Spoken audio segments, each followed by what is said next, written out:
Let's do the damn thing. Webinar is now streaming live on YouTube. Wow. Fantastic. Well, welcome everybody to, I guess we're calling this June's BCMA webinar, and we have a very special guest, which is Drew Vosk of Voskcoin. Drew, welcome. Hey, thanks for having me. He's special. Thank you for being here. Sorry, I've got this audio reverb going on in the background. And I'm joined by Scott Offord, who's on the board of directors at BCMA. Thank you for being here, Scott. Awesome. It's a great time. So I guess for those of you who aren't familiar with Drew, Drew has a popular YouTube crypto channel called Voskcoin. And Drew, why don't you tell us a little bit more about the channel and about what you do? Yeah, so basically, the background, long story short, is I've been in 2012, 2013, really, I started messing around with some YouTube videos, but they were car videos. So my background is I'm a car guy. And basically, it was kind of detail oriented. And I just, I enjoy making videos. And I went through like my really, really, really rough stage back then, using like things like Windows Movie Maker and stuff. And then fast forward, I got into crypto, and I was like, you know what? Like, you only get into something one time, and it's the beginning that's always funny and memorable. So I was like, I'm gonna make some videos, just of really, my journey into crypto, and maybe do a couple of tutorials, because I'm a big tutorial guy. Like when I made my first mining rig, it was a copy and paste of someone else's rig. I didn't innovate anything. I was like, this guy, he put these parts with this and it worked. That means if I get the exact same parts, if it doesn't work, it's me. I can't really fix me, but I can get help online, maybe. So I started, just uploading a couple videos. My first video was basically like a really bad GPU rig review. My second one was an ASIC miner review. And my main interest in crypto was always rooted in mining. I thought it was really cool to have just something tangible in this totally intangible space. It's really, in the beginning, it's hard to conceptualize cryptocurrency and the blockchain and everything, because it's all, on a computer. It's code based. I can't go out and touch Bitcoin, but I can touch a graphics card. And that's kind of how I fell really, really deep down the rabbit hole of crypto. Is, one rig turned to two rigs, turned to, I think at the most I had like 30, I don't know, about like 30 rigs. And that starts to get, when you're not set up like a farm, it could be a lot to take care of. If something happens, the farm goes down, you're spending the whole day getting everything back up and running. So, so basically the channel just started as a sort of I don't want to say a vlog, but just kind of like just kind of following along with my story and trying to make some reviews and tutorials along the way. And now it's evolved into, I don't know, whole production, I guess. Yeah, that's cool. So we were talking before offline about, well, this is basically your business now, or you want it to be your business, doing mining and also, the whole marketing and digital, video thing. How does that all work for you? So originally, the goal was to get a bigger and bigger and bigger mining farm. But along with everyone else, I was pretty humbled in, the first and second quarter of 2018, where everything just came crashing down. And, I have a residential electric rate, and I got hit twice as hard, because in the same period of crypto falling off a cliff, and when I say that, I mean, coming down from like the $20,000 Bitcoin all the way down to 9 and then 6 and so forth, that my electric company raised my rate. So I was getting, due to my volume, I was getting about 10 cents per kilowatt hour, and my rate went all the way up to 14 cents per kilowatt hour, which is, not always the best at math. I always have to double check stuff, but I would say that's about a 40% increase. And that hit my bottom line pretty hard.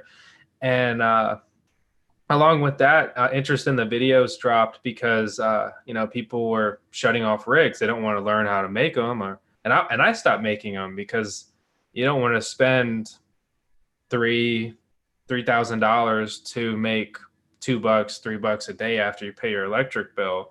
When you start to look at how long it's going to take you to break even, it gets scary. The number increases pretty scarily fast.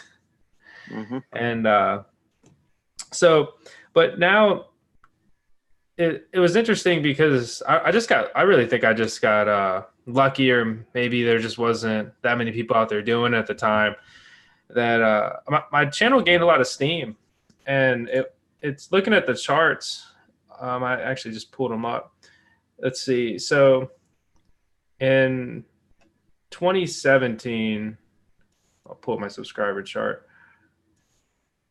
You can share your screen too if you want. Okay. You don't have to. Yeah, and I bet the viewership pretty much correlates with the price of Bitcoin. Yeah, big time, because It'd be cool to have that overlaid on a graph, Yeah. actually. that, you know what, I'll do that because that would be interesting. And basically, with the Bitcoin, like so I started the channel in basically May of 2017. And from there, in the beginning, I was gaining like 10 subscribers a day, and or less. Like it wasn't anything impressive. And then I got a couple more videos going, and I was going up to 20, 30, 50 subscribers a day, and crypto was picking up at the same time. This is when Bitcoin goes from, $1,200 to $2,000, $3,000. And then in January 2018, I was getting between, 500 and 700 subscribers a day. And it was insane. And in the last bear market, I would be lucky to get 800 subscribers in a month. And it was just, my production quality increased so much, but it didn't matter, because you could be the best at something, but if nobody cares about it, I'm not saying I'm the best either. I'm not, but if you could be really talented, like you could be the best at some sport, but if nobody cares about that sport, so what?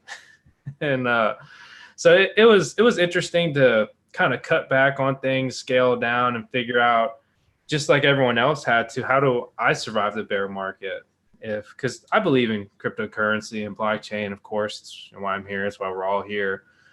And by that time, I was in it full time, and it's been interesting to try to adjust my business model to where I can still put out all this YouTube content and still be able to pay my mortgage, because it's if you just go off YouTube ad revenue, I mean I couldn't even pay my mortgage, let alone everything else. And I don't have that big of a mortgage. It's I mean, I don't know if I'm allowed to disclose my YouTube revenue per Google policy or whatever, but like it's under $1,000 a month, and it's gone up like 50% in the last month, and it's still under 1,000 a month in this market. How much? Because you have around 77,300 subscribers right now.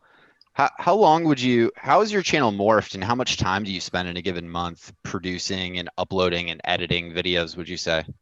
So the probably in 2017. So in 2017, I was still working in my full-time job in addition to this, and juggling that was pretty difficult. I didn't sleep much. And then through 2018, as all my earnings went down, I tried to work even harder and harder. So like I was already pretty much had been working 7 days a week, but I worked 7 days a week more, more hours. And I tried to put out more content and better content, but all my numbers and everything continued to decline. And it's pretty frustrating and difficult. Like I just had to kind of come to terms with it. Either I suck now, or the market, or both. So I don't know what happened, but since then I've adjusted it and try to find a little bit more balance. And I'd say on average, I probably take like a day off a week, which is sweet for me. It's good. I'm like, all right, I got some free time now, and I just try to balance that. But I'd say on average, I probably put 200 hours into my business, which is more or less researching and then putting all that together and, just internalizing that, creating videos and distributing them, because some people I don't want to, I don't want to sound arrogant or something, but I think some people overlook just how much goes into actual video production, because I don't have a script. I don't have somebody who writes this stuff for me, like, hey, say this, this, and this, and you'll sound like you know what you're talking about. I've got to, find things that I think, are interesting to me and I think would be interesting to other people, and then put it into some kind of format that's not, super boring to watch. And then after that, I've got to go into the editing. I do all my own editing, and I've really, that's been, an interesting craft to learn on its own, because looking back at my first videos, they're terrible. It's just, I just talk to a camera the whole time. And that's just not good. Because, especially for the stuff I was working on. So now I try to incorporate a lot of B-roll, which is basically, we have other scenes that kind of go over. Like if I talk about a graphics card, I'll try to throw that graphics card across the screen so you get more of a visual representation. And anyway, just yes, and then just from there, you produce this video, and then you have to in my opinion, you should distribute it. So I'm on Bitcoin Talk and Reddit and all social media and stuff like that. So it's a lot more than just turn it on a camera and click and post. Mm-hmm. So when we were talking about this webinar the other week, you were telling us a little bit about Tails and what she means to you. He, I can't remember. She. You're talking about going from your full-time job into this. How did your dog play into all that? Yeah, so I see what you're getting at. So long story short, I used to be in law enforcement, and I worked the evening shift, and and so Tails was she didn't eat or drank for 2 days, and day one you're like, you're being kind of weird. Day two you're like, you're being really weird, and her behavior was just off. It was different. And then day three she wasn't eating or drinking. I'm like, okay, like you don't want to.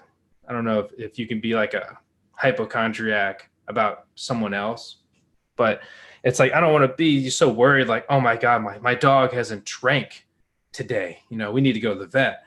But I knew something was off, especially on day three. I'm like, okay, like what's going on? And I looked at her gums and they were super pale, and her breath was just weird. I mean, it sounds weird, but your dog tries to lick you all the time. You know their breath.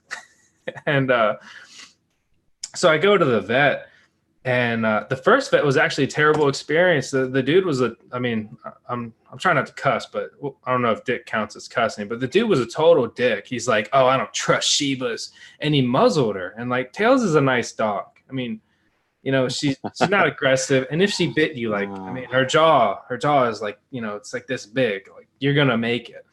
But he muzzled her. And I'm like, dude, like this dog could be dying.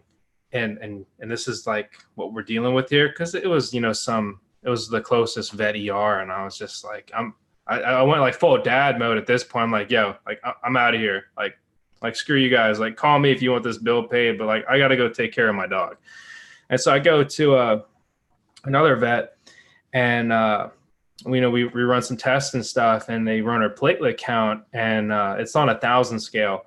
So 200 is 200,000 platelets in their blood, and they ran hers, and I'm blanking right now, but it was something like 7.7, which would be like 7,000 platelets per whatever measurement.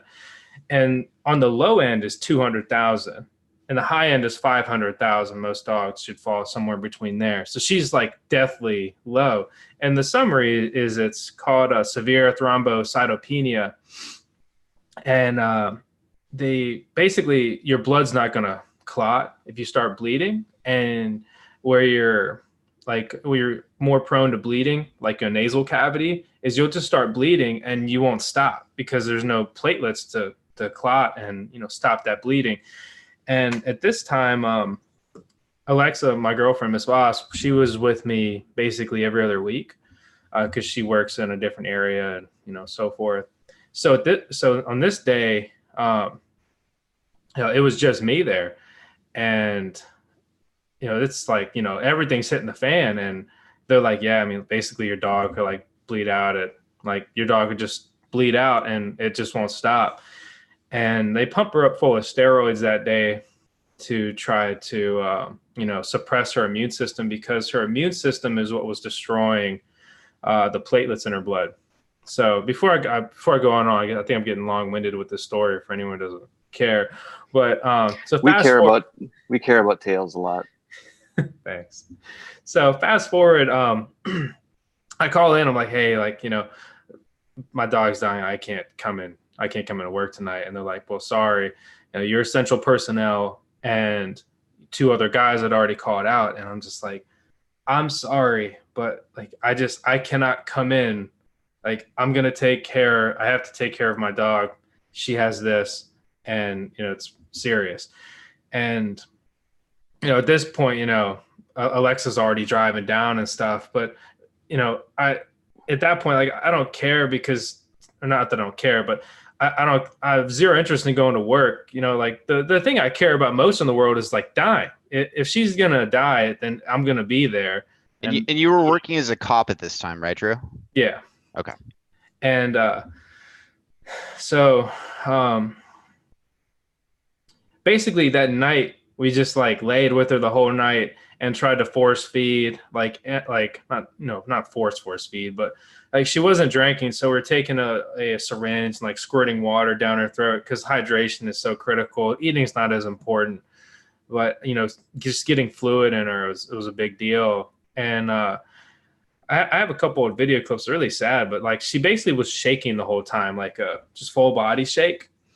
And I don't know, it was just terrible. She was just like curled up in the corner of our closet, and it was just a terrible experience. And it was like that for a couple of days. And so I get a call 2 days later, and I had been up like half the night before with Teo. So it's like 7 p.m. and things were kind of calm at that time. So I honestly got a quick nap in, and I hear my phone buzzing, and it's my lieutenant, and basically it was just like, hey, here's the deal. Like, you have to come in and get suspended for 2 weeks for, I forget, the police term, but it was like disobeying a direct order, that I was denied my leave and I did not show up for work. And so I had to either come in and get suspended for 2 weeks, most likely without pay, or, what was the other thing? There's one other BS thing, and then or it's I need to just okay, I remember. Sorry. So, or I need to resign right now and come turn my gun in, and then the other option would be to continue to not show up to work and be terminated, and I have that on my record. It wouldn't be really a good resume builder. Being terminated from law enforcement is like that's not good on the resume. Is that a black mark? Yeah, that's a big black mark. Okay. And you're into Bitcoin? Oh my goodness. Yeah, I'm basically a terrorist at that point. There's a couple of red flags emerging. I'm pretty concerned. Yeah. No, so I mean, it was pretty simple. At that point, I'd honestly been planning to leave in about 2 months, and I had about a month of leave.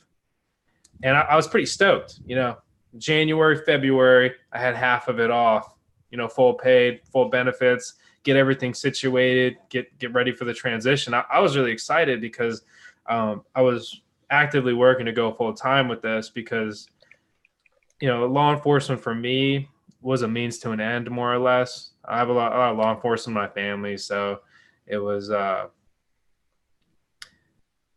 an easy transition, I guess. I mean, my dad's been a cop for like 33 years now. So I grew up around that stuff, and I was always curious, but it never was my passion. So I think about crypto and blockchain, all that stuff all the time. So it's where I want to be. And through a mining farm and a YouTube channel, I kind of found my way into the sector.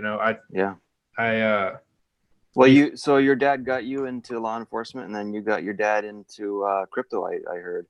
Yeah, yeah. So I was actually talking to him yesterday, and he wants to get some more mining stuff going on. He's like, I think we might need to build another rig. Yeah. That's like, all Oh, right, so Dad. That's GPU, not ASIC. I got him on the GPU train, but I don't think he'd be opposed to it. I just think, to get on that topic a little bit, I think with ASICs, sometimes it's difficult if you need, like, say, 240 volt. You look around your house, you don't really have that. Where it's a lot more convenient for, a small time miner to just throw it on some plug in a room they don't use. Yeah. Mhm. The ASICs don't really lend themselves to like hobbyist or home mining, right? I mean, unless Yeah. you upgrade some of the panels and some of your service in like a garage or something and insulate it with foam and figure out the how to Mhm. ventilate it properly. It's tough. So I mean, part of what made your YouTube channel so popular was kind of your emphasis on, doing these build outs and running your home GPU mining operation. How has that evolved? I know you're working on another project as well, sort of expanding your operation. Can you talk a little bit about that? Yeah. So, again, totally basic. I don't know what the hell I'm doing. A beginning for me in mining because I'm a. I mean, I definitely think I'm a nerd. Hey, I like this shirt peeking through. But yeah, I'm a self-proclaimed nerd and stuff, like all of us pretty much are.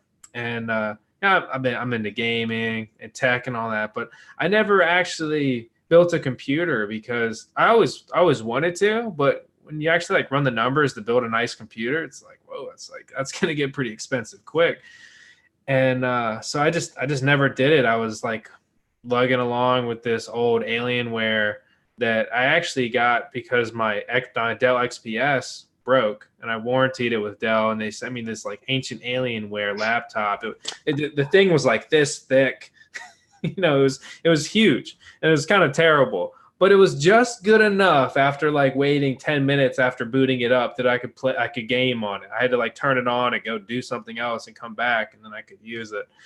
And so my first computer I ever built was actually a mining rig, and I don't know. I think that's kind of cool, and I think that's kind of relatable for a lot of people because most a lot of people in cryptocurrency will never build their own computer, but they could build their own mining rig because it's integrated with the system, or at least get involved with another type of miner. Like I'm not a big fan of FPGA miners. I don't know if I want to get on that tangent, but there's ASIC miners as well, and just learning about the components and even just understanding the basics of electricity, a power supply. What is this cable like?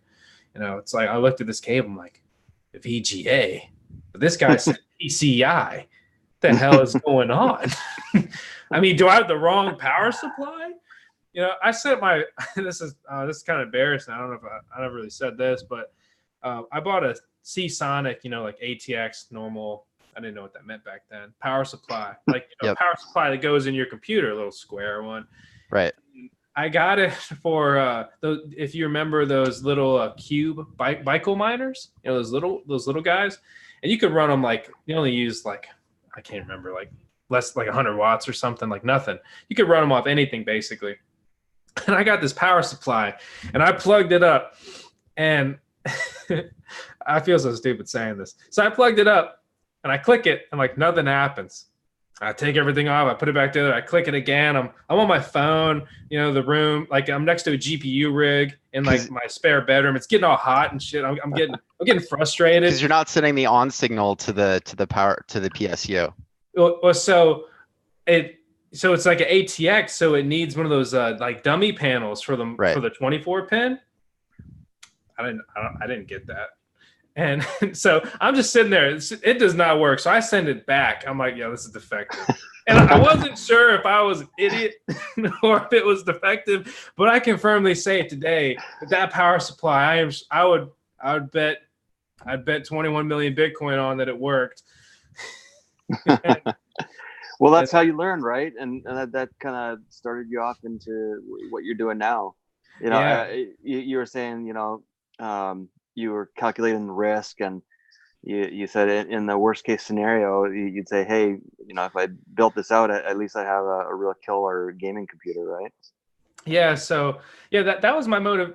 Honestly, that's why I don't want to sound like a GPU mining shill and whatever, because honestly, GPU mining, as far as viability from an at-home user, is absolutely been trending downhill just because of how profitable GPU mining is. Like, I mean, depending if you set up an Ethereum mining farm with, then it was only GPUs an option. Like, you made then, and even like to now, a lot of money.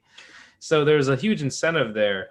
But that was the biggest appeal to me, is that I could build this, basically like super powerful computer, not really with a processor, but the graphics cards, and I could mine cryptocurrency with it, and I could seamlessly get it, because I mean, back then I was trying to buy with Coinbase, and it's putting me through all these hoops. You got to go through KYC every time you enter your social security number online. You get all wigged out. You're like, well, there goes my identity, man. I wonder who's using it next week. And you do a bank transfer, and Coinbase is like, okay, like, well, you just bought some Bitcoin. You can have it in 13 days. And you're so stressed out. It's your first crypto purchase. Bitcoin goes down $100, and you think like you messed up big time. And you can't do it. You can't panic sell because it's still 12 days away.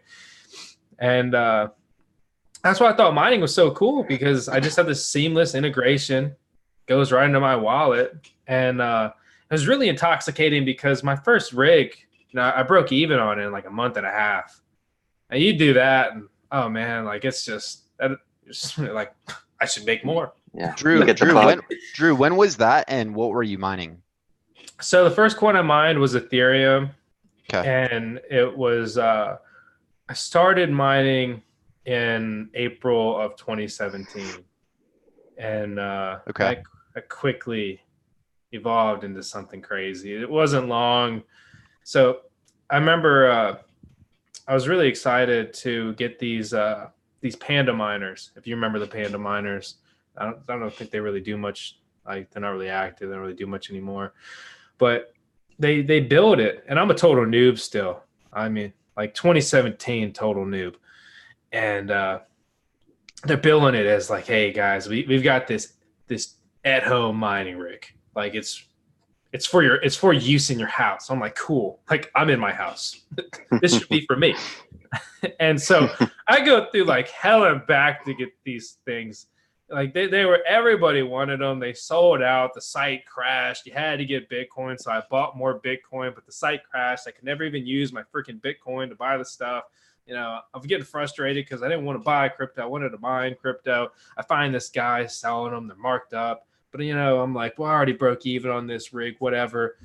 So, and it wasn't like crazy expensive at the time, but I'd spent like 2.2 Bitcoin on it was something like that on a Panda miner. And you think about that now, it's like, oh, dude, nice. You spent $20,000 on an 8 RX 470 rig. Like, yeah. Wow. No Should've wonder bought a they pizza. let you talk about finances. Should have bought pizza. That's right. So what are you mining now, Drew? So right now, mainly, well, see, I have this big dilemma talking about coins that, like, I'm really lucky and fortunate that my channel is so big, but when I talk about stuff, everybody thinks I'm like a total shill now. And it's like, I can't get excited about stuff I like. I can't fanboy shit because I have to be unbiased, You'll be like McAfee or something. Yeah, that's, gosh. And then you'll be eating your appendage. Yeah. Yeah, Bitcoin 15T. Well, otherwise, you know what happens. Drew's gonna eat dog or something. I don't know. Yeah. But yeah, so honestly, it's a big dilemma I face because, if I, talk bad about a big project that a lot of people like, well, screw you, boss. That's my favorite project. How could you crap talk my bags? And then I talk about another project that I like. I think they do something cool. It's like, wow, dude, sell out. How much they pay you? Like, man. Mm-hmm. Well, let me take a step back, because the coin that you mine doesn't necessarily need to be your most favorite project or the coin that you hold long term, right? I mean, as a GPU miner, you're purely incentivized by ROI, right? And when where your hashes go and what is going to be the most profitable coin to mine at any given minute, right? And profit Yeah. switching and all those sorts of things. And I haven't GPU mined a long time, but it's interesting to me because a lot of people sort of jealously guard the stuff that they're mining at any given time because they're trying to find slight edges and things like that. Is that kind of the story for you, or do you just sort of pick a coin, you mine that coin, you're hodling that coin, and that's the reason that you're mining it? Or are you really trying to, maximize every little bit of profit by doing profit switching and trading coins and things like that? So my strategy has definitely changed, and there's a lot of factors that go into play. And the way I look at it is there's a couple of different ways to operate, in my opinion. And it would be, so there's a coin you like, say like you really like Scott coin because it's for ASICs and Scott loves ASIC miners. You just love ASICs and you want to support the ASIC revolution. So you mine Scott coin with your GPU, but it makes no sense, but you do it. But so there's projects that like say you just like that's the coin you like, you're like, and you hang out in Discord with some other guys that like that coin, and you guys all say that coin's gonna be $100 soon. And it's only $1 now, and you guys are stoked because one day if everyone keeps telling each other it's gonna be $100 one day, of course it'll be. And that's like one mindset I think is just there's a project you like and you mine it. You don't worry about it. It's more of a passive mining, and you're more interested in accruing these coins. And difficulty is going to go up and down, but in the long term, I mean, you're going to get these coins. You don't have to worry about trading and any tax implications with that or anything like that. The other popular mindset is just maximum profitability. Coin, like this is the hot coin to mine, like, oh, Beam is just launched or Beam is up or Grin coin and so forth. Those are very profitable to mine when they came out and still now. And with those, maybe you were just looking to increase your holdings, whether that was because you wanted your GPU rig to make $10 a day instead of $5 a day mining Ethereum. You could make $10 a day mining Grin, and you could trade all that maybe daily or a little more lazy weekly into Ethereum.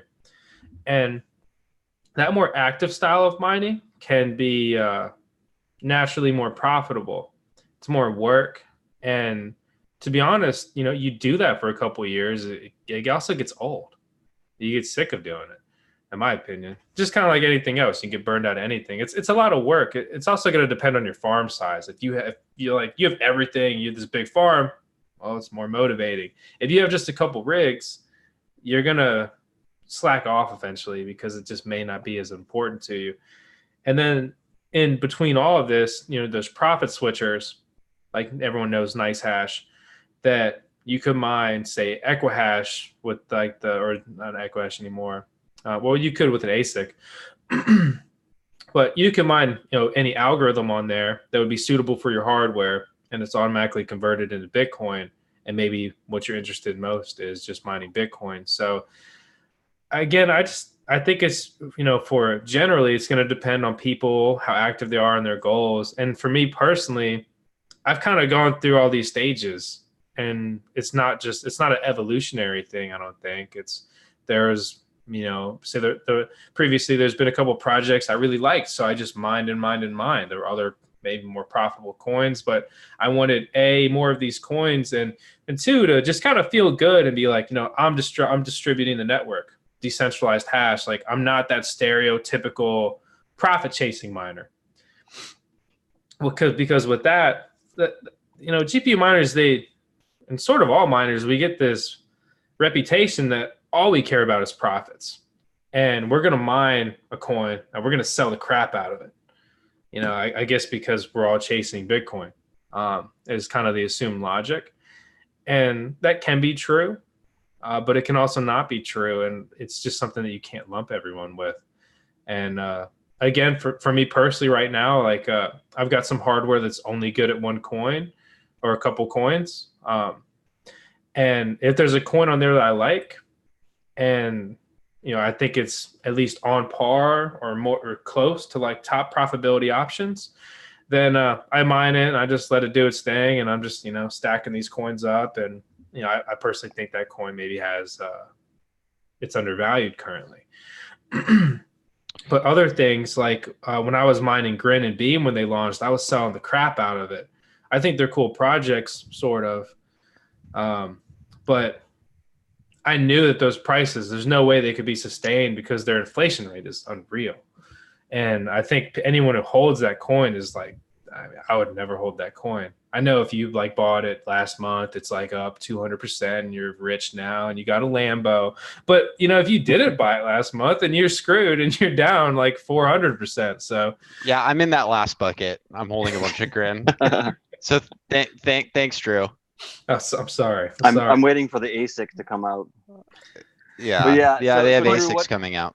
What did you do? Drew, is you've got a lot of bags. You got a lot of big bags. No. So you know, you got a lot of shitcoin. No, so honestly, I went through this angry phase where I purged the shit out of my shit coins, and honestly, felt good, man. Because nice. You know, I keep there's a couple coins that, you know, definitely most people would say are shit coins, and I just keep a little stash of them. If they can go into a multi-wallet, I'm more inclined. If I need a full blockchain sync for these guys, they might be going to the exchange. I'm not lazy. It just gets old having 17 blockchains on your computer and you never fire them up. And then when you finally do, it's like, oh, I should probably move these. Maybe it's time. You know, I've got like, you know, 180 days of chain to sync. You missed the entire pump, and you wonder, why am I addicted to shit coins? Because Vosk told me to. So yeah, talking about Vosk, I got this extra T-shirt that it's a medium, and I'm gonna give it away. The BCMA, the Blockchain and Crypto Mining Association, is gonna give it away to one lucky attendee tonight. So I don't know how we're gonna figure that out, but it is a medium. So if you're a big dude, it might fit your girlfriend or your spouse or whatever. If you're a little dude, it might fit you.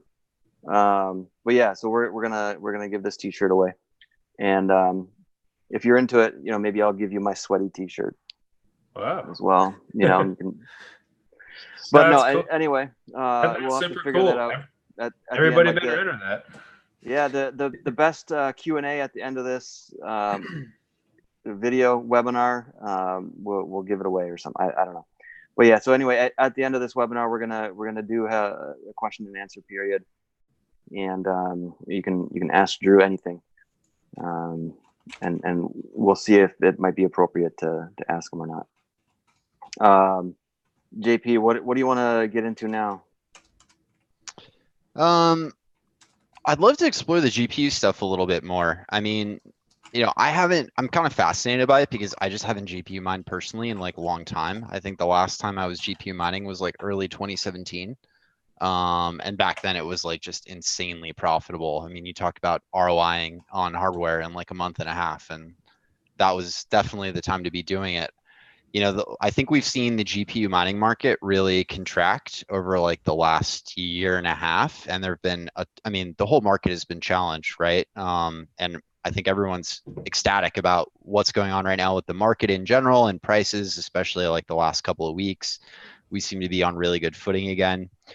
But I remember that, you know, when things were really going crazy, especially in like summer in particular, I vividly remember summer of 2019, it was like impossible to get GPU cards. You know, what's the situation going on? I'm so detached and divorced from what's going on in, you know, the market for these GPUs. Is that still the case? No. So, that was an interesting time period because, you know, as crypto went up and up and up at the end of 2017, the beginning of 2018, there just it was so profitable. It was it was the digital gold rush, and you saw a lot of people, you know, just do crazy well with just, you know, a couple mining rigs. It's, I mean, at one point, my mining farm on paper was making $500 a day, and that's crazy that it was that profitable. And, you know, that's, I mean, I don't remember exactly what I had, but we'll just say I had 25 mining rigs or so. And to make $500 a day, and you think that you could just buy hardware, plug it in, download a watt. You don't even have to download a watt. Stick it up to an exchange. Not recommended, but that's all. That's all you had to do is buy some hardware and make an online account, and you could be generating $500 a day. Like what else can you do that with? I mean, maybe like some rental real estate, but it's a lot more involved than that. But there's nothing else I can go online right now and just buy some stuff and I'm making a bunch of money, like passively. And I think it was just so crazy appealing. And it wasn't like it was just like that for a day. Like that was a very long buildup. It was very profitable, basically for the majority of 2017. And it wasn't just that mining profitability was day to day, or that it was day to day so profitable. If you mined 100 coins in the summer of 2017 and you fast forward one season, the value of all your coins probably doubled, tripled, quadrupled. And not only that, your profitability, like dollar wise, day to day, more or less stayed the same or went up. I mean, like that Panda miner I talked about earlier was making like $50 a day on Ethereum. And it was overpriced at $3,000 or $2,000. I don't know. I paid $3,000. So it was overpriced at $3,000, but it was making $50 a day. And Ethereum kept going up. So it's like you made, $500 of it, like worth of Ethereum in those days, but that $500 is now worth $700. And I mean, it was just insane. So more and more rigs came up, more and more mining farms came up. And but then the market falls off and you've got all this gear deployed and the profitability is not there. So then depending on your electric rate, you start getting like shoved out, because if you've got, so let's say you mine $10 worth of Ethereum today, but if you pay $12 in Ethereum, you should just buy Ethereum, because you're not gaining anything. Like you have hardware that costs money, and you're basically buying a $12. You're buying like if say Ethereum was like $12 for one or $10 for one. If you're paying $12 to get a $10 Ethereum, like you're losing. And that was a difficult thing to go over in the bear market. I was like in 2018, I felt like the bearer of bad news, like time and time again. Like I would get on video and I just have to talk about things like they're not good news, but I'm just not a liar. Like if shit sucks, I'm going to be like, guys, it really sucks right now. Like, if you've got over X electric rate, like it just doesn't make sense, literally, like with a C. Yeah, there's Justin in the chat was talking about mining at a loss, and there are some scenarios where companies or people will do that, and it's okay for them because they have a lot of US dollars and they could pay their electric bill. Mm-hmm. And mining at a loss can actually be good for them for saving on taxes or whatever it might be. That's very true. And that is the alternative when you start bringing taxes and expenses in. Yeah, but so there are companies or miners who they have to meet their minimum. They have to pay. They have to use so much electricity, and they're paying for it anyway. So it's like, why not just continue mining? If they shut them off, they're not going to gain coin. If they keep them running while they're, they still have to pay their electric bill anyway. So it's definitely, like you were saying earlier, it's very different. Everybody has a different motive. Everybody has a different situation, whether you're a hobby miner or a professional industrial miner or somewhere in between. There's so many different reasons and ways to do it. Also, for really big operations, like it's hard. There's just no big single kill switch that you flip, right? Like in a lot of cases, it costs money to unwind an operation like that, right? And so you'll see people that will certainly mine at a loss for a period of time. And then, the network tends to recover, and as people drop off and stuff, difficulty adjusts and, all that stuff. But I mean, if you're running 30, 40 rigs at home, it's a lot easier just to unplug those rigs. If you're mining at a loss, you're like, okay, well, I'm not going to do this for an extended period of time. Um, what's the outlook moving forward, Drew, for GPU miners? So again, I don't want to act like I'm some super expert or everything. Like I do this. I mean, I was building a rig earlier, and like pretty much everything went wrong. Bad riser. I was it was a frustrating day, but I do research this stuff day in day out. I haven't been in the industry like like an OG. I mean, I came in 2017. I'm not going to pad my numbers, but I do this day in day out, and I do see a lot of stuff, and it's more or less my job, I guess. And the biggest takeaway I feel like that, like if I wanted to drive a point home, like I guess if this was my advice on GPU mining, and it would be that GPU mining is still profitable today, but it's not like crazy numbers. You're not going to get rich overnight, and you should only build a mining rig if like a GPU mining rig if you're confident in at least like the medium term of the space, because you're not going to break even in a month and a half unless these coins do something crazy, which is possible. But I mean, I don't want to be like that annoying super bullish on everything. That the space is different now. There's a lot of GPUs deployed in mining farms, and I think a lot of people either they don't realize that, they don't know that, or they don't want to accept it, because everyone always wants to act like the GPUs are the decentralized alternative to ASIC mining.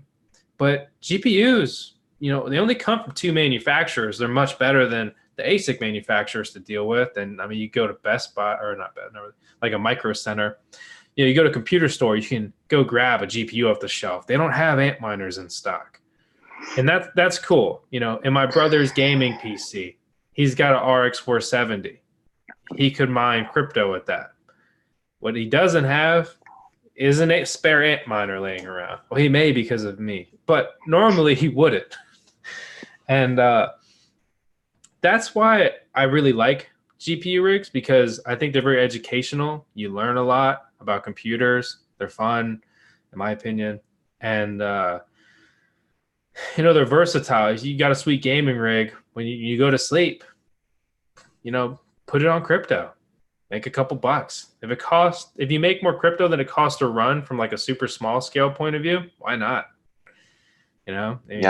Throw it towards like a Steam gift card. I forget the service, but like you can buy a Steam gift card with Bitcoin and use it on Steam. They removed Bitcoin as a payment option for them a while ago, but basically it's still possible to spend your Bitcoin on Steam games. And I mean, I'm biased because I'm a crypto guy now and whatever, but I don't know how you could have a 2080 Ti in your sweet gaming rig and you don't have it work for you in the spare time. Yeah.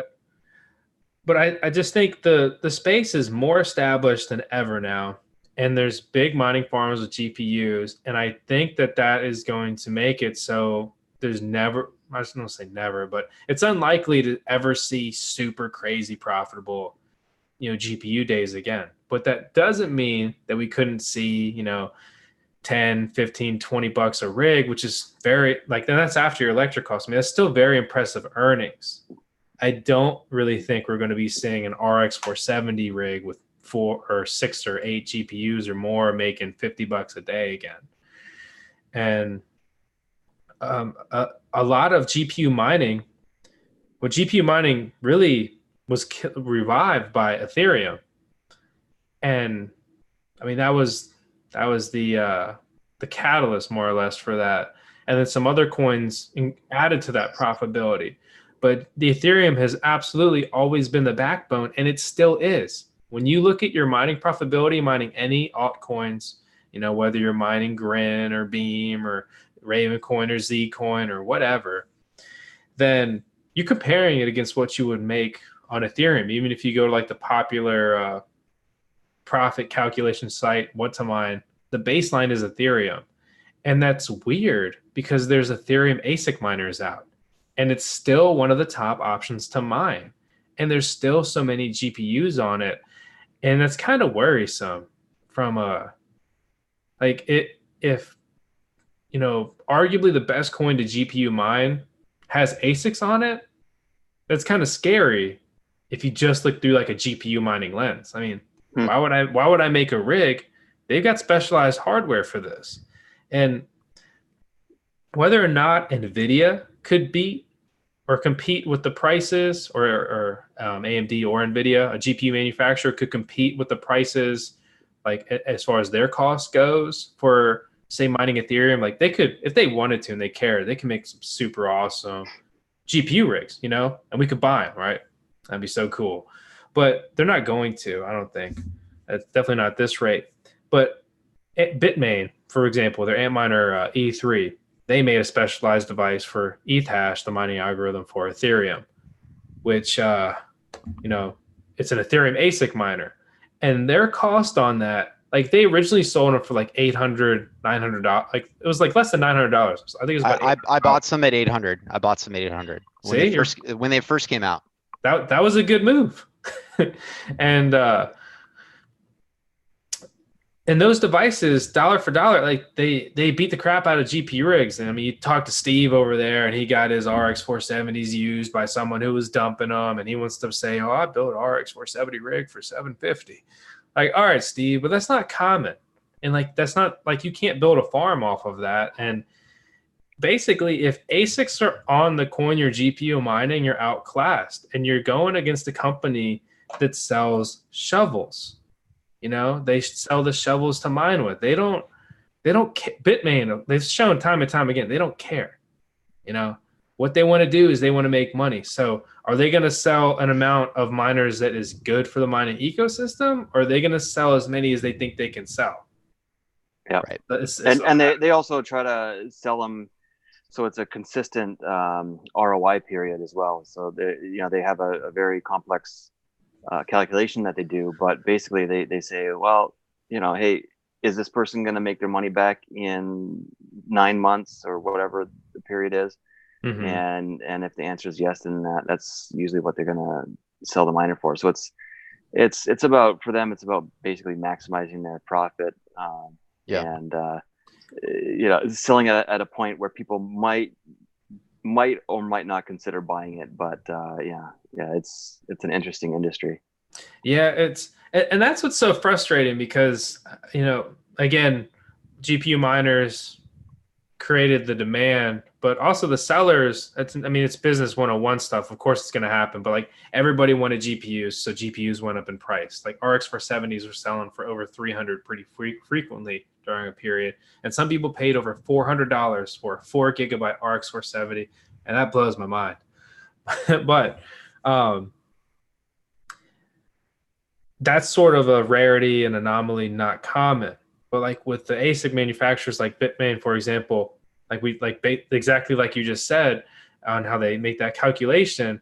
I mean, you bought these E3s for $800, but the next guy bought the second batch for like $1,200 or $1,400, and then Jerry in the third batch, he bought them for $2,100. And it's the same machine. They didn't even say, like, they don't even do the marketing stuff. They're not even like, hey, we made new firmware and it's 20% better. Or they're like, we added another GPU in this one. Like, no, it's the same freaking thing, and they're charging you 3 times for it. Right. It's not based on that. It's It's based in the case of like, the ant miners, it's based on Bitcoin price. It's as simple as that. And I think Bitmain has pretty much explicitly said that at this point. But yeah, right. It's a formula, and it's based on supply and demand, right? It's not about feature set. It's not about, hey, we released a new version that, does X, Y, and Z. It's just purely based on, mathematical algorithms that say, okay, we want to target this length of time, based on the block reward and difficulty and BTC price and all this stuff. We want people to ROI in 10 months. Okay, we're going to set price such that, you ROI in 10 months when you buy it on this date. Yeah. Switching gears for a second, what for people that are, GPU miners or want to get into GPU mining, what's the best? Is there a best card to pick up? NVIDIA, obviously, AMD. what's the best, version or model, based on price per, mega hash, I guess it would be, right? Or help us understand like how you look at these things and what kind of cards people should be looking at. So the way the numbers break down right now, some of the best cards to get are the RTX 2060, 2070s, and also the 1660s and the 1660 Ti's. And for all the 60s I just talked about, so the 2060 and the 1660 and the 1660 Ti's, so three different cards, they're very good at mining mainly Raven coin. And they did, like, there's a good thread on Bitcoin Talk. Everyone's doing a bunch of calculations on it, and the 2060s actually are the best bang for buck, arguably, for mining Raven coin. And the one of the next best competitors would be the 1660, and the 1660 Ti is also really viable in there too. The problem now is with the way, I don't want to say problem, a big variable now with the way algorithms are going is sometimes you need more onboard memory on your GPU. So if your card doesn't have, say, 8 GB, there's been some coins that it couldn't mine. And sometimes, people make advancements in the mining software and more cards can join later on. But you miss prime time if you can't, join the first wave normally. And that was the case with, I think Grin was like that. I'm kind of blanking right now, but I think maybe Grin was like that. I know MTP on Zcoin was like that. And I guess to answer your question, I'll start getting off topic, is the first, if it's possible, like if there's a coin you're really after, you want to evaluate that algorithm. Because if I was like, I've just been, studying Merkle tree proofs, the MTP mining algorithm recently, not trying to show the coin or whatever. Gosh. But so their algorithm, I just clicked buy. I just executed a large trade. Thank you. They the best cards for that are 8 GB cards, and I think you can squeeze 16 or 6 GB cards on it now. But like if you wanted to mine Zcoin and you go after it with a AMD card, like, it's not really going to be worth it unless the Radeon 7 is pretty good at it, but it's not going to be the best, and it's a pretty expensive card, and it's kind of hard to deal with. That's not a card you can scale out. When you talk about cards you can scale out, like the common 470s, 570s, they don't do well on those algorithms. And so you kind of, the first to categorize it, you need to figure out, do you want to go NVIDIA route or AMD route? Because there's good cards on both sides of the field. And mainly if you go AMD, really the most efficient card, and it's weird, is still like the 470 and the 570. If anyone doesn't know, they're basically the same card. And when they're finely tuned, they're very efficient and they're very cheap now. A card that was overpriced, selling for $300 in the last bull market, you get them used for like $70 on eBay. And I mean, granted, you get a varied quality when you go with used stuff, but I mean, if you're just looking at your bottom dollar, if you can minimize cost, and it makes sense. But if you look at the way I look at it is, I'm personally an NVIDIA guy. They're easier to deal with, and they hold their value better, and there's a better resale market behind them. And I think if you're moving forward, looking at building a mining rig, if you don't want to have, like, if you want to go for the absolute maximum bang for buck, you should be looking at like someone selling used cards, because it's just cheaper.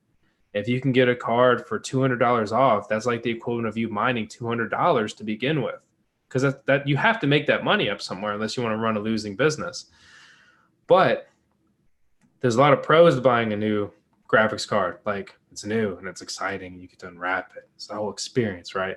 But also, you make sure that it has a new warranty, that you can check those things. But warranties are important. If you build this rig and you're like, I'm going to keep it, having a 3-year warranty is a big deal. And, I've had graphics cards go down 2 days later, 3 months later, 2 years later. and depends on the manufacturer. But like with MSI, I pay like, $18 to priority mail it, ship it to them.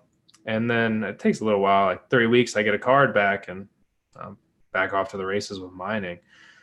For me personally, moving forward, I really, really, really like the 1660s and the 2060s, but it kills me that they have 6 gigabytes of memory. If they had 8, I'd be all over them. But the 6 gigabyte is a lot better than 4, but it's going to be limiting on some of the current coins and some of the future coins, because if you're worried about ASIC resistance and ASIC proofing and things like that, I think increasing the memory requirement is one of the components that would be good to have. Because if you look at coins that have a lesser memory requirement, there's more ASICs there. There's more ASICs. It's easier to manufacture them. And that's why the Antminer E3 is basically a derivative of a GPU rig. And that's kind of the guts of it are more in line with like, without getting all technical and stuff, it's more of a GPU rig than like what you would think of as a typical ASIC machine. Right. They've just got a ton of memory that they crammed into a box, basically. Yeah. Hey, before we get to Q&A here, because we're definitely going to have to shut it down soon, I wanted to know a little bit more about your plans for your new facility, if you don't mind talking about that. Yeah, gladly. So I have 2 plans up in the air right now. I'm trying to find a suitable place near me to basically do I want to convert like some beat up property into a mining farm. If I could find an ideal place, I've looked at several, and the people have been either the place wasn't suitable or they were ridiculous on the price. I mean, you wouldn't believe what some people try to sell for. I mean, yeah, you would, but some people try to sell some, I mean, to be honest, shitholes for like a very high price. Basically, I'd like to have a property that would be something that someone would normally come and flip. And I would buy this flippable house more or less and turn it into a mining farm and then casually flip it along the way. It'd be a DIY nightmare, but honestly, it'd be a fun project, and it would be more of a mining farm and kind of like a casual flip. I mean, if I fixed a couple things up here and there and, casually did whatever and so forth, that's cool. The priority would be the mining farm, and it would be something that, I would accomplish over the next, 3-4 years. It'd be a long-term project. And also the goal would be to hopefully increase the actual property increases just naturally in value. You hope that over time. And along the way, we've got this banging mining farm. It's been pretty profitable. And it's not far because I hate commuting. So I'm trying to find something near me because, it's ironic. I mean, I'm like a car guy. I like cars and stuff. But like the last thing I want to do is sit in traffic. I mean, most people feel that way, but traffic is like my nightmare. So I'm trying to find something like that, but it's proven to be more difficult than I thought it would. And I don't want to buy just a bare property because then I'm basically just going to drop a shed on it, and it's just going to be a shed like my mining shed build 2.0, which would be really cool. But I want to go a little bit of a different direction, ideally. The other build out, because I'm worried this is going to take longer than I thought, because I was hoping to really have already closed on something by now. I guess to iterate another point is I want to buy, because I'm going to be in this area for a little while, and I really hate overhead. I hate reoccurring bills and stuff like that. And it doesn't hurt as bad when you're paying into a mortgage than if you're paying $800 a month in a rent. And depending on the market, if we go down to a $3,000 Bitcoin again, then, and I'm not saying that'll happen, but if we do, then clearing that $800 on, and I can't get a good residential, I can't get a good even business electric rate around here. I'm going to be paying 12 cents no matter what. I'm in Virginia. It's like really monopolized when it comes to electric, and the rates are terrible. Or they're not terrible, but they're not good.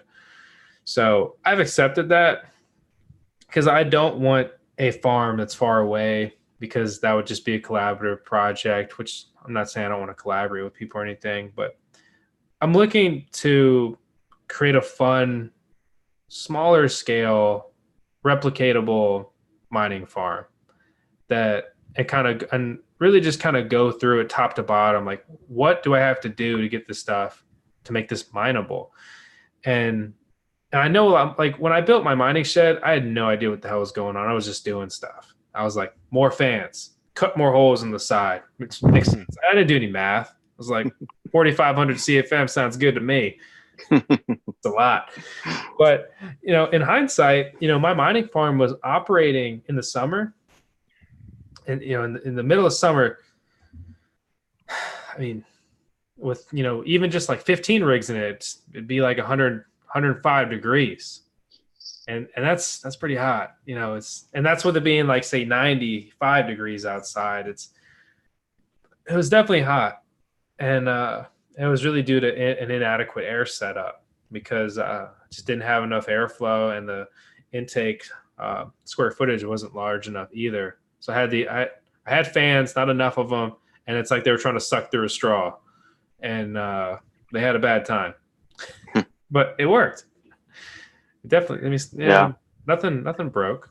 So how do your fans and your loyal subscribers feel about your new build out that you're hoping to do? I actually haven't unveiled it on the channel yet. I've been trying to make it happen before I start talking about it. I don't want to be that guy. Oh, yeah. That dude.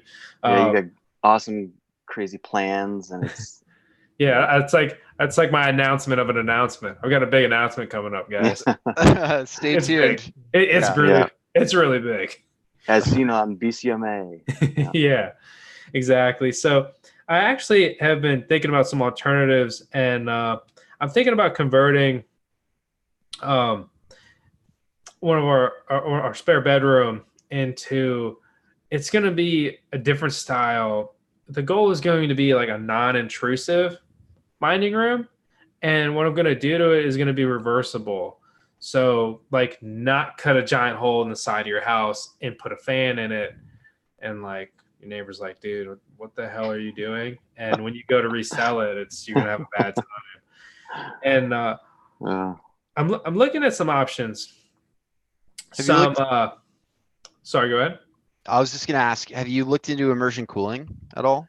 That's actually a big thing I've been looking into, and I want to cover this year. And if I can get into if I can basically build this mining house I hope to build, immersion is going to be a big part of that, because one, I think it's really cool, the efficiency. It can be more efficient, but it's more expensive to get into. And honestly, it's just something I haven't really dealt with, and I just want to learn all about it. And so that is one of that. Like, I actually was thinking about like my 2019 goals. Like, if I make it sound fancy, and like a interesting immersion build is on my to-do list for this year. So I'm hoping to make it happen. Well, we've definitely got the contacts for you. With being in the blockchain and crypto mining association, we've got some really incredible people that we work with, and we've got a great community and great network. I just want to shill the BCMA a little bit. Hey, do it. Shill it. Yeah. Great people like Vosk here. So if there's anything that we could do for you, just let us know. We know all about immersion. We have people that specialize in that, and so whatever you need, real estate, property development, getting power contracts, we're connected. So let us know. But I just put the question out to you, Drew. Is there anything that you need? Is there anything that we can help you with? So my goal is approximately like a 400 amp build out. Again, nothing crazy, but it's still pretty sizable. And within at what voltage, Drew? At 240. Okay. And with that build, I'm actually hoping to section it off and do a couple small, like maybe like 3 smaller sections. And I would really like to, depending on what kind of place I can get into, if I can even find something suitable for this, is ideally, I'd like to have like a couple different sections. So say like we cut the house, not literally, but figuratively into thirds. You never know with me. Calm down, Alexa. Calm down. She's typing up a storm there. I know. But so like I would like say a room that's dedicated to immersion cooling, and say we pull, 200 amps in there or 150 amps. Say we do like 153 waves. And it'd be really interesting I want to do some like in-depth, like serious experiments to say like, let's take 5S9s and put them in an immersion tank and put a meter in that room, some kind of any way to monitor, some kind of way to monitor the exact electricity usage. Yep. And take that and then put it against air cooling. And like, what do the numbers actually come out to? And just personally for me, I think a cool way to sort of evolve, I guess, my business would be to become like a staple in testing and get more towards like the, I don't know what the hell I'm doing, but I'm doing something, which is kind of how I started to looking like at like real scientific measurements. Cause science is my thing. Facts. I like it. I love it. Like it makes sense. Like I don't like all the gray area nonsense or, well, I feel this way and you don't, so whatever. Like, no, like this is 2 plus 2, it makes sense. This is 27 Celsius. This is 30 Celsius. We used 100 kilowatt hours here and we used 150 kilowatt hours here. And just, let's say that room with immersion, say like just throwing out a number, did 25% better. Like, what does that actually save us? And how long does it take us to justify the extra cost we put into immersion? And what other benefits do you get, like reduced noise? Does that matter? It could matter. Doesn't matter for me necessarily in this scenario, but I just think it's fun to explore that stuff and just, I don't know, like kind of give out just building blocks of, here's some things, what the pros and cons and what went into this and how you could replicate it on a smaller or bigger scale. Yeah. Somebody asks, were you talking about 240 volt single phase or 3-phase? It'd probably be single phase. Okay. So you'd be stepping down from like 415 volts, 3-phase, something like that. It would probably be just like the 120 volt, like ran in parallel. Residential style. Oh, okay. So you take secondary service delivery at 240. Okay, that makes sense. I'm just a pleb. What's the I don't know, remind me, like, what does a GPU mining rig consume? I know it depends, but like I want to say I remember like mine consuming 1100 watts, 1200 watts, like something around there. Is that about right? Yeah, depending on what you got going on, you'll probably see between like a super efficient rig, could you maybe get down to like 600s. Again, depends how many cards you throw on it, but on average, you probably see a GPU rig use between like 800 and 1200 watts. And cool. Gotcha. Yeah, we should get into the Q&A here soon. And yeah, 100%. Yeah, let's do it. But anyway, like I said, the BCMA, we're well connected and we love just educating people. So we kind of feel like we're well aligned with what you do and just offering these YouTube videos that you do every week. If there's any kind of content that we can help you provide, you can look to us to help you provide any kind of content expert, or whatever it's called. Yeah. So anyway, JP, what's some of the questions we got going on here? All right. So first question from Aled. Can you comment on the effect of Ethereum 2.0 POS slated for January 2020 on GPU mining? I mean, it's a huge chunk on the GPU mining market. So, it's been POS coming 2016, 2017, 2018, 2020. It's hard to say because when I got into GPU mining, everybody told me don't get into it. Ethereum is going proof of stake. Right. But I didn't listen. And it turned out well. And I don't know. I don't really understand how they don't have proof of stake. A lot of other projects have already implemented proof of stake versions, whether you like them or don't like them. There's a lot of variations out there, a lot of different ways that are already functioning properly, more or less. And if they're so dead set on proof of stake, I do not understand why they are not already on proof of stake. I mean, I don't know. I don't want to be so critical here, because what sucks is when I got into crypto, like I thought Ethereum was the coolest thing, and the base technology of it I think is super cool.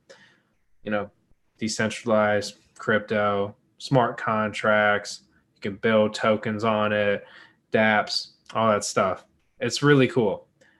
But their project, as far as making this like big moves like that, seemed to just move at a turtle pace.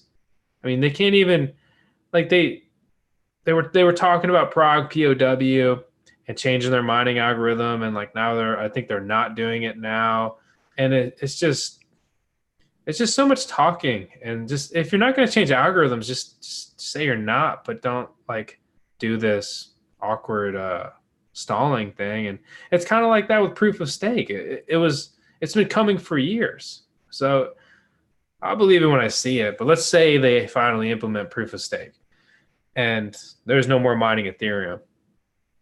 It'll absolutely take a big hit as far as profitability goes. I think it'll be much larger than people realize. I think people really forget about these massive GPU farms that are on Ethereum. Like they don't mess with the little the big ops. They don't mess with the little coins. They mine Ethereum because it's profitable. It's easy to exchange, and their stuff set up on it. And depending what kind of software you're using, and also the guys you have running your farm, it's not easy to move coins like a smaller op can.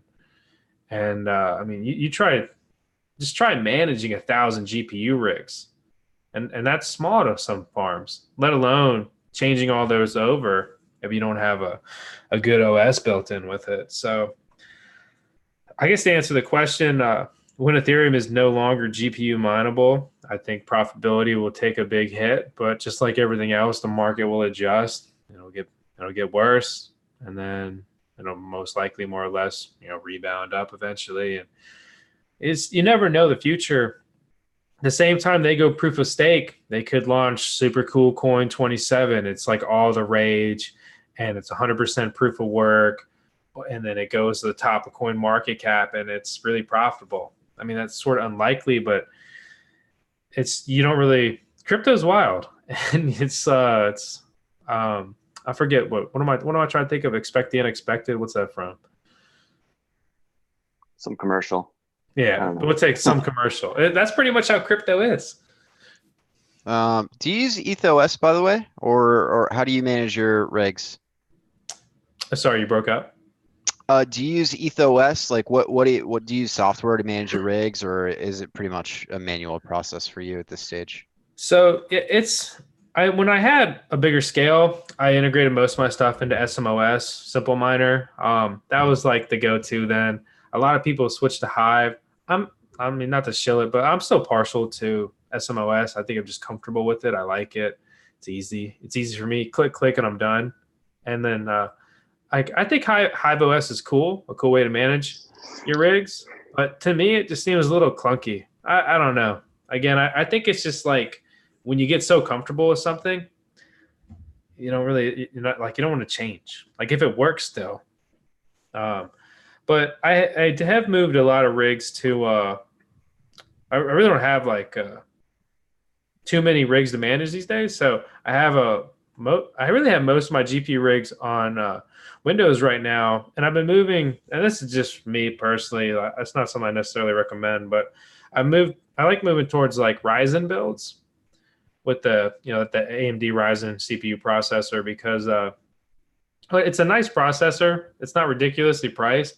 And there's some cool things you can CPU mine with it, whether it's Monero, which is, still somewhat viable with CPU mining due to their algorithm choice, but it's also why they're kind of plagued by ASICs and FPGAs.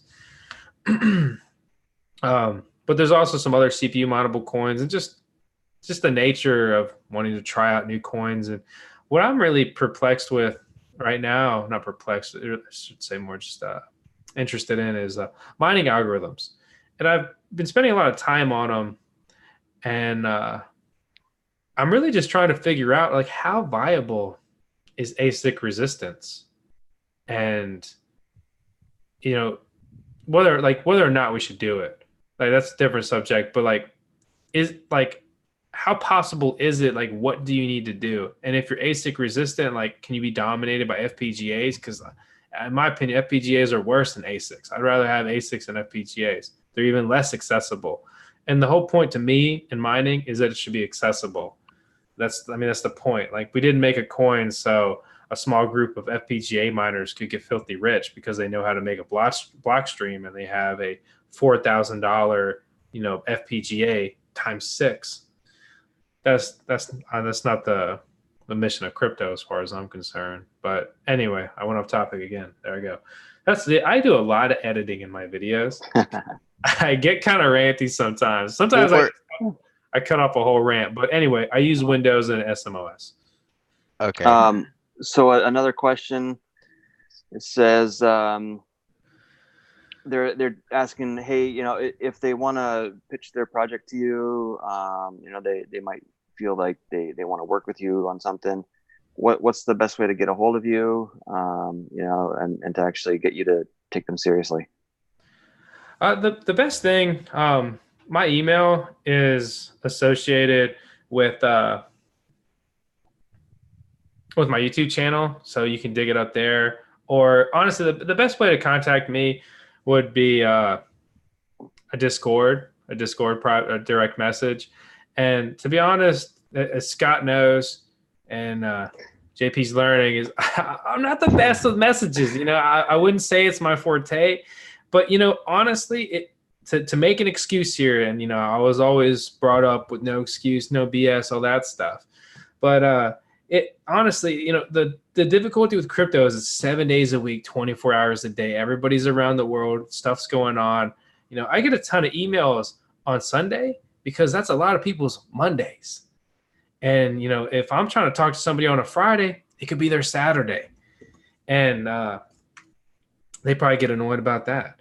And it's just I've been trying to find like a work-life balance also, because doing this full time and crypto never sleeps, how just trying to find that balance of like, okay, like I'm getting off the computer and I'm turning off my notifications until 7 a.m. tomorrow or something. So anyway, but Discord is probably the best way. And just really, it's better if people lead with what their point. Like sometimes I get messages like, hey, like what am I I'm just like, what's up, dude? Like like sometimes it sounds bad, but like sometimes I just either don't reply or forget to reply because it's just you could be a bot, man. Like I don't know. There's a lot of I noticed when crypto went up, spam has been through the roof lately. Yeah, I've noticed that too. Yeah. So somebody asks, looking to get into mining, wanting to mine Rito, which is a fork of Raven. It's ASIC resistant. What would you recommend, a 1660 or 1660 Ti to start off with? So they changed their algorithm. It's like X22 or something. I forget right now. I've looked at it briefly. So, to be honest, I wouldn't say I'm an expert on that algorithm personally, but I know it's a fork of Raven coin. And so again, it's going to be those cards I talked about earlier that would be the best, which would be 1660, 1660 Ti, and the 2060. And all the numbers that recently ran is that the 2060 actually comes out to being the most efficient, best bang for buck, but it is more expensive. What I think is really why you should buy 2060 over the other cards. I haven't made this video yet, but I've been meaning to create a review on the 1660 and the 2060, but those take a while. But why the 2060 is a better buy is because it's an RTX card, and I'm not here to show RTX, but that's an added benefit. And it's from the eyes of a consumer, it's going to be a generation ahead of like a 1660. It's a 2060. Like it just sounds newer. Like think in my opinion, you shouldn't just think of right now, but you should think of the future. And although you may not plan to sell your mining rig, it's likely that you will eventually sell your mining rig and or components. And depending on the market, everything on your rig could be worthless besides your GPUs. Your GPUs will always retain some sort of value. And if that's the case, I may as well buy not only the most efficient, best bang for buck card, even if it's a little bit more expensive, it's also an RTX card. It's a 20 like 2000 series generation. It's going to have much better resale. And so that's what I would recommend. That makes sense. Somebody wants you to show this microphone stand that was made for you. The one I'm using? I don't know. I can grab that. Oh, where's your dog too? We'll have to ask Alexa to bring Tails. Alexa, can we get Tails downstairs? I think he needs a cameo. Wait, she? Alexa Do you is a remember? she. No. I know Alexa's a she. Thank you. Actually, Alexa I'm asking about the dog. Is like his Google Home. So it's a bad name to have right now with Alexa devices being popular. Scott, I was talking about the dog. I know. If the dog is a he or a she. Where's the dog? It's a she. Where's the dog? Well, so this is super cool. One of my subscribers, Sniper Pro mods, and he's in the chat now. Yeah, it does fit. It does fit the headphones. He's super cool. He made this headphone holder for me, so it's my logo, but the headphones wrap around it. And I've been meaning to post on social media, but I just I don't know. I just haven't yet. That's terrible, right? But yeah, super cool. And it's really funny. He took note of when he subscribed that he's the 13th subscriber, self-proclaimed. Can't verify it, but I probably could verify it. I believe him though. And that's pretty cool because if you subscribe to my channel, then I was like a total wanker, didn't know what the hell was going on. I mean, that was like long in BitConnect back then. I mean, I don't think that was a good play. Again, not saying I'm a Ponzi scam, so like BitConnect. What's wrong with BitConnect? I still have all my BitConnect tokens. Is there a problem? Hey. You're gonna need to talk to my CEO. Is that Tails? There we go. There's oh my gosh. We've got Mrs. Vosk and we've got Tails. Hey, Alexa. Hi. Hey. Oh my She's asleep, gosh. so she's kind of grumpy. Uh-oh. That dog doesn't look like it could possibly be grumpy. That can't be a thing. We're glad Tails pulled through the other year and that she's a part of our lives as well. Thank you for the cameo, Alexa. Oh yeah, of course. I like how you guys called Tails down, not me. No. No, we said both of you. That's not fair. Sure. You want her to sit? No, you're on video now. Sit. It's okay. Girl. Oh, she can't. We need to tilt the camera down. Hey Vosk, with XMR forking to random X, do you think a CPU farm could be more profitable in the future versus GPUs? I missed the whole question. Oh, I'm sorry. Someone else asks, hey Vosk, with XMR forking to random X, do you think a CPU farm could be more profitable in the future versus GPUs? So honestly, I don't know. I know about that's going to happen, but I to be honest, I haven't taken the time to research random X, and I don't want to just make something up. So I failed you. I don't know, but it'd be interesting. It's on my to-do list. All right. I think we've only really got one other question. Jonathan, if you want to connect with BCMA and the association, you can go to ourbcma.org, ourbcma.org. We also have an active Telegram community. If you want to find that, the link is on the website. You can also go to t.me/mining association if you're into Telegram and such things. Last question. I think it's directed for you, Drew. What kind of liquids do you use for immersion cooling? So I haven't started. I don't actually have any immersion cooling taking place yet. Um, Originally, I was planning to use like some kind of like mineral oil, and then I heard that that's like dumpster tier, so I didn't go the mineral oil route. And again, it's just something I want to do, but I'm not currently doing yet. But Gotcha. I'm all for recommendations. I know there's a product out there called BitCool. I haven't used it personally because I don't have an immersion cooling farm at the moment. But looking at BitCool potentially, it's one that I've heard of. Hi, Taylor. What? Oh, She's looking at you. You see it? She's looking over in the like over to your box on the Yeah, top. I'm gonna do this YouTube thing. Hey. Oh. all right. Well, his last question. It's not. It doesn't even seem like a question so much as just, I think, a call to action or a statement. I've noticed there's been a drought of content and tutorials and guides and explanations on how to mine a coin, set it up, optimize it, like back in the days, whole setup and such. So, is that something that the community can look forward to more tutorial videos for beginners from you in 2019? Yeah. Yeah. It's. I mean, I'm always open to input and feedback, and what people want to see and everything. Right now, I'm working on a new GPU build, and I touched on it a little bit earlier. And the focus of this one is just best bang for buck and using used parts, basically old parts, picking up the scraps. I don't know, it sounds bad. You don't want to pick up the scraps, but like all the surplus of gear. There's a lot of gear that you wouldn't see on Newegg that's really cool to build your computer with like anymore. But it's like great for a mining rig.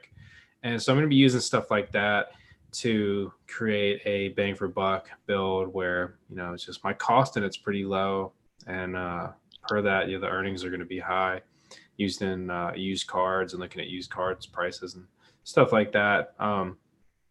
As far as a tutorial build, I actually have my most in-depth tutorial ever where the video is over an hour long and I take people start to finish on building a GPU rig, and I cover every step. I actually think it's really cool. It's probably one of the videos, might be the video I'm the most proud of, because if you don't know anything about building a mining rig, installing Windows, setting up a miner, anything like that, that video walks you through all of it. And I've been including timestamps on my videos so you can jump around. So, you could do up to like X part today, you come back or you forget, you can reference. You don't have to sit there and click through the video and try to find the part. Because that is a tough part with video content is it's not as easy. You can't control F my video. You can't, just look up what you're, exactly what you're looking for. So the timestamps are hopefully useful there. Cool. Any last thoughts? Are you talking to me or Scott? Or No, well, both of you. We're way over time. So, Drew, thank you so much for coming on. Was there anything that you wanted to plug? Anything coming up that you want to talk about?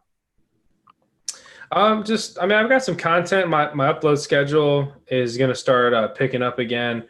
Just a couple behind the scenes projects been taking up time. It's because it's tough because like I'm trying to work on that new turning a house into a mining farm basically, and that takes a lot of just time and research trying to find the stuff, figure it out, and do it right. But like I do that, then that's like a day I didn't make a video, and but I'm gonna get back to focusing more on getting some just good content out. And I have a really cool release coming. Maybe I need to double check, but it might be in like a week or so. But it's super cool, and it was expensive to make, and it's really high quality, and it's a limited production. But I'm not allowed to spoil it yet because it's a collaboration. But it's gonna be super cool, and I'm really proud of it, and something to look out for. Other than that, just all the other same stuff, like fun builds. I'm actually gonna recreate my original build soon, I think, and kind of do like an updated version. So I think that's gonna be fun. I might even like put in clips of my original video and make fun of myself. So if you want to come and bash me, here we go. Mm-hmm. Nice throwback. We'll Awesome. we'll look for that new video that's going to drop maybe in the next week or so. That's a collaboration video. That sounds exciting. Scott, I'll let you wrap us up. Yeah, Drew, thanks for spending some time with us here. And for everybody watching, we're very active on Telegram. And I know Drew is very active on Discord as well. If you look for the Voskcoin on Discord, but our channel again is at t.me/mining association.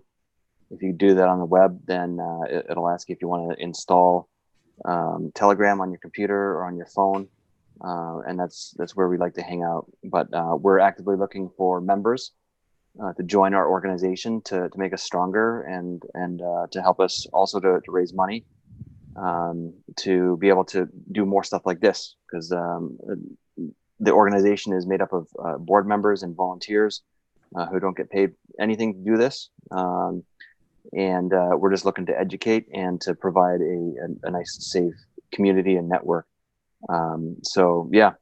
Anyway, Drew, thanks for joining us today, and we've really enjoyed hearing what you have to say. Hey, it was a pleasure. Thanks for having me. Hopefully that wasn't too boring. I don't want to go down as the most boring webinar you've had. So I promise you weren't the most boring. I promise that. I like it. Drew, thanks, awesome. Thanks for hanging out with us, man. It's been a pleasure. Of course. Thanks again, Bye-bye. guys. Thanks.